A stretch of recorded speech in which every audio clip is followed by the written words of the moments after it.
On se retrouve sur le plateau d'AgriWeb TV pour la signature d'une convention de partenariat entre la Chambre d'agriculture de la Gironde et le groupement des éleveurs girondins. Jean-Louis Dubourg, est-ce que vous pouvez nous expliquer un peu cette signature de convention? Pourquoi? Oui, pourquoi? Eh bien, la Chambre a engagé une démarche pour proposer aux agriculteurs et surtout aux viticulteurs des, des possibilités de diversification de leur production et de leurs activités. Et donc l'élevage fait partie de ces possibilités de diversification et de recherche de production nouvelle pour les agriculteurs. Et il nous a paru important pour l'élevage en particulier, eh bien d'avoir une convention avec la coopérative du groupement des éleveurs girondins, qui est un acteur historique et installé dans notre département et qui doit permettre de faciliter aux agriculteurs qui le souhaitent la commercialisation de leur nouvelle production. Et donc, bien, ce partenariat s'inscrit pour nous dans cette démarche de proposer de nouvelles productions avec l'accompagnement par les équipes techniques de la Chambre de la mise en place de ces productions et puis offrir des possibilités de commercialisation avec des structures existantes comme cette coopérative. Oui, en fait, c'est une diversification pour la filière du vin, c'est bien ça, pour la filière viticole? Du vin et puis des autres. Enfin, je crois que tout agriculteur cherche à diversifier ses productions et améliorer son revenu. Donc, on rentre dans ce cadre-là. Mais on s'adresse plus à la filière viticole qui est importante dans notre département et dont certains acteurs agriculteurs souffrent actuellement avec la viticulture. Et donc, des possibilités de production nouvelle pour eux doivent leur permettre de les aider à vivre de leur travail et confortablement, si possible. Et donc vous, Serge Schiappa, vous avez adhéré au projet et pour la signature de cette convention tout de suite? Bien oui, on a adhéré au projet tout de suite parce que, si vous voulez, cette diversification va permettre au domaine, surtout aux exploitants, aux exploitations viticoles, enfin, on parlait surtout des exploitations viticoles qui connaissent aujourd'hui une crise.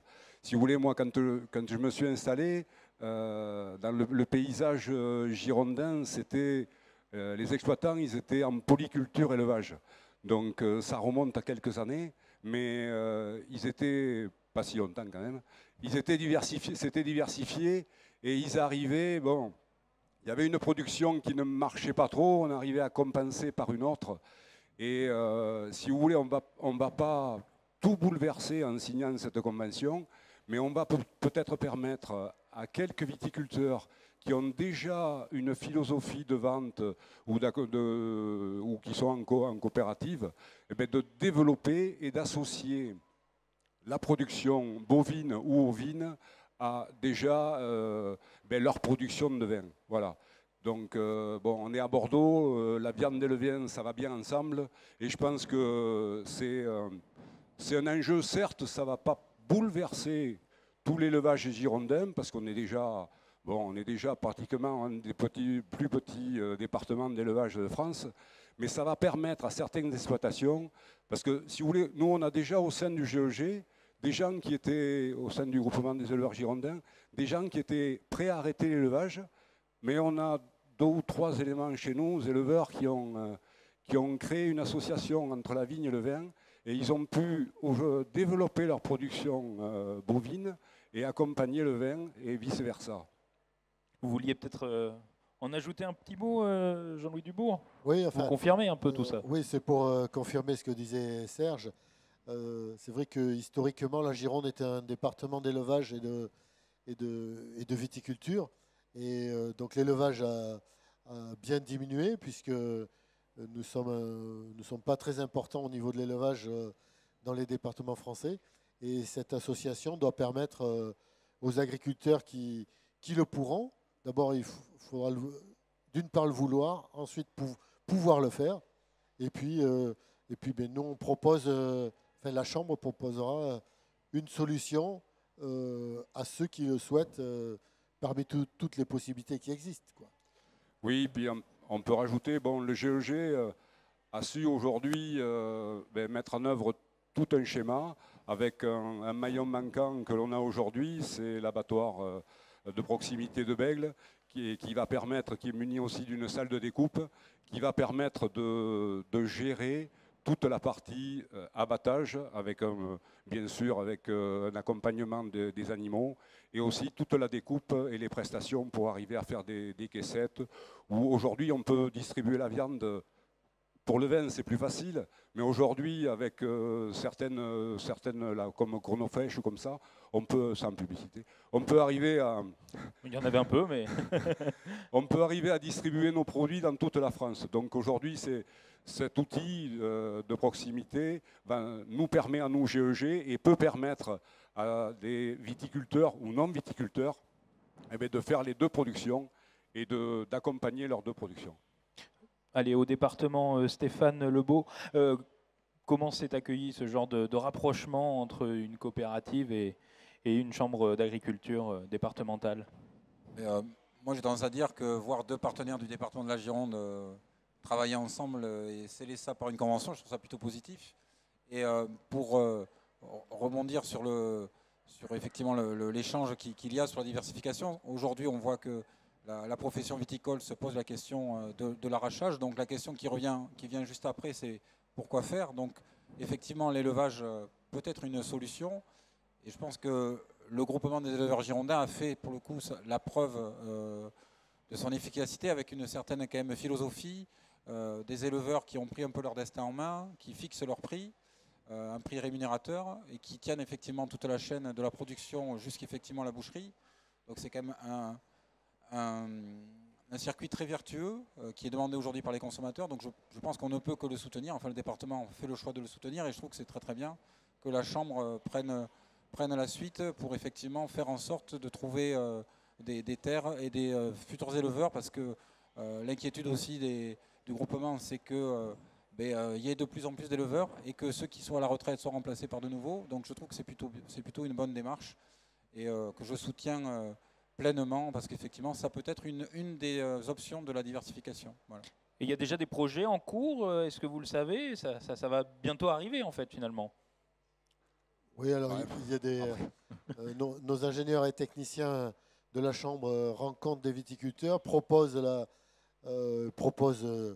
justement cette solution. Pour l'instant, on n'a pas encore de nom à citer, mais parce que changer de production, ça se réfléchit. Il ne faut pas faire ça sur un coup de tête. Ça nécessite des investissements quand même. Et des accompagnements, on le voit. Et de l'accompagnement. Mais par contre, ce qui est rassurant pour nous, c'est que cette démarche-là, elle s'inscrit pleinement dans la recherche des consommateurs de produits locaux. Et donc, on ne peut que répondre à cette demande. Et ce sera de la viande française, certes, mais origine Gironde, locale. C'est un argument qui est devenu pertinent maintenant, où les consommateurs regardent de plus en plus d'où viennent les produits de leur alimentation et privilégient le moins de kilomètres possible. Donc ça, déjà on répond à ce critère-là. De la fourche à la fourchette, c'est marqué sur vos devantures. C'est de la fourche à la fourchette. C'est sûr que aujourd'hui, le GEG, c'est un outil qui nous permet d'avancer. Alors, on parlait de pérennité des élevages. Et là aussi, on a un souci de génération, de trouver des jeunes qui puissent s'installer, qui puissent prendre la suite. Et là aussi, c'est compliqué. Donc, je pense que c'est... après, il faut aussi que les éleveurs, le métier de l'agriculture, peut-être changent aussi de discours. On a entendu pendant longtemps, c'est pénible, c'est dur, c'est compliqué, bon. Non, le métier d'agriculteur, c'est le plus beau métier au monde. Le métier d'éleveur, c'est celui qui est encore plus beau que les autres. Il n'y a pas de chauvinisme là. Non, mais bon, on fait naître des animaux, on les amène jusqu'au bout. Alors voilà. Alors après, bon, on parle les éleveurs, on parle de passion. Je sais que ma génération, la génération des viticulteurs qui vont prendre la retraite aujourd'hui, ceux-là, on ne les amènera pas à reprendre des vaches. Mais certains jeunes qui ne connaissent pas, c'est à nous à leur donner envie d'avoir envie, quoi. Voilà. C'est de jolis mots, des paroles presque de chansons. On a envie d'avoir envie. Vous vouliez rajouter quelque chose, Jean-Louis, pardon. Oui, non, mais c'est un métier de passion, c'est vrai, mais comme je l'ai dit, il y a des investissements à faire, des investissements qui sont lourds, généralement qui s'amortissent sur une durée assez longue. Donc, on va s'adresser. Tu sais, Jean-Louis, il y a encore pas mal d'exploitations où il y a un vieux bâtiment, une vieille stabulation qui est pratiquement abandonné, qui abrite un tracteur, un atomiseur. Voilà. Une caravane. Ou une caravane, oui, voilà. Donc, bon, après, c'est sûr qu'il ne faut pas faire investir les gens. Il faut que ce soit mesuré. Il faut que ce soit mesuré. Et c'est en ça que les techniciens et de la Chambre et du groupement pourront travailler de consort pour étudier les meilleurs projets et arriver à faire éclore quelques reconversions et quelques diversifications. On sera déjà très heureux.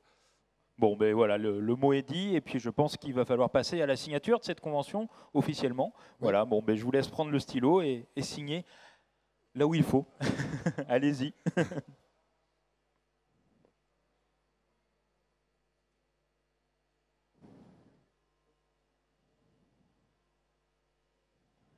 Bon, ben merci beaucoup en tout cas. Et puis nous, on va se retrouver pour d'autres émissions sur agriweb.tv.